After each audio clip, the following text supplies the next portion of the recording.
முற்காலத்துல எல்லாம் உடம்புல குளிக்கிறதுக்காக இயற்கையான பொருட்களை உபயோகப்படுத்திட்டு இருந்தாங்க. ஆனா நாளடைவுல இந்த சோப் அப்படிங்கிற ஒண்ணு அறிமுகப்படுத்தி இப்ப அதை விளம்பரப்படுத்துற வகையில வாசனையானதும் நமக்கு அழகு சேர்க்கறதும் சோப்பு தான் அப்படின்னு நினைச்சு நம்ம அதை தான் வாங்கிட்டு இருக்கோம்.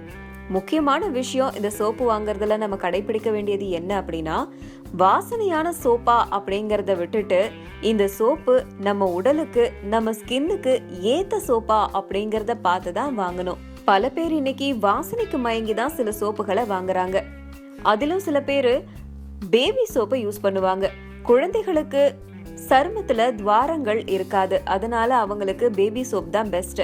அந்த சோப்பை பெரியவங்க போட்டாங்கன்னா நம்ம துவாரங்கள்ல இருக்கிற அழுக்கானது போகாம அப்படியே இருந்துரும். அதே மாதிரி அதிக வாசனை இருக்கிற சோப்பை உடம்புக்கு உபயோகப்படுத்துறதும் ஆபத்து தான்.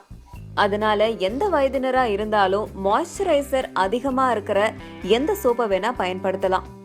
அதே மாதிரி நம்ம உடலுக்கு போடுற சோப்பை முகத்துக்கு போடலாமா அப்படிங்கிற சந்தேகம் பல பேருக்கு இருக்கு.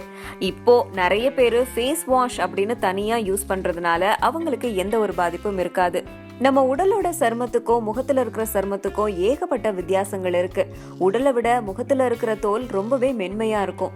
உடலுக்கு ஏற்ற மாதிரியான சோப்புகளை தயாரிக்கும் போது அதை முகத்துல போடும்போது நம்ம முகமும் உடம்புல இருக்கிற தோல் மாதிரி உரப்பா மாறிடும். அதனால முகத்துக்கு எப்பவுமே ஃபேஸ் வாஷ் தான் பெஸ்ட்.